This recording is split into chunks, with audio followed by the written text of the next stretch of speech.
കൗരവ സൈന്യത്തെ കണ്ട് ഭയന്നുപോയ ഉത്തരൻ വീണ്ടും ബൃഹന്നളയോട് പറയുന്നു, ഞാനൊരു ബാലനാണ്, ഏകനും. ഈ മഹാരഥന്മാരോട് എങ്ങനെയാണ് ഞാൻ ഒറ്റയ്ക്കു നിന്ന് പൊരുതുന്നത്? അതുകൊണ്ട് നീ വേഗം തന്നെ രഥം പിന്നോട്ട് നയിക്കുക.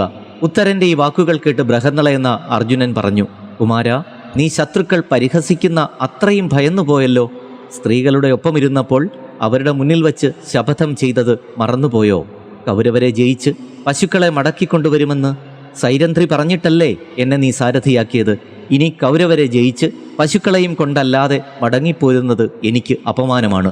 അതുകൊണ്ട് കുമാര, ഇത്രയും ഭീരുവാകരുത്. നമുക്ക് ധൈര്യത്തോടെ മുന്നോട്ട് പോകാം. ബൃഹന്നള ഉത്തരനോട് ഇപ്രകാരം പറഞ്ഞു. എന്നിട്ടും ഉത്തരൻ്റെ ഭയം മാറുന്നില്ല. സ്ത്രീകൾ എന്നെ പരിഹസിക്കുകയാണെങ്കിൽ അങ്ങനെയാകട്ടെ, എനിക്ക് യുദ്ധം വേണ്ട, ഞാൻ മടങ്ങിപ്പോവുകയാണ്. ഇത്രയും പറഞ്ഞ് ഉത്തരൻ തേരിൽ നിന്നും ചാടിയിറങ്ങി പിന്തിരിഞ്ഞു പോകുവാൻ ശ്രമിക്കുന്നു.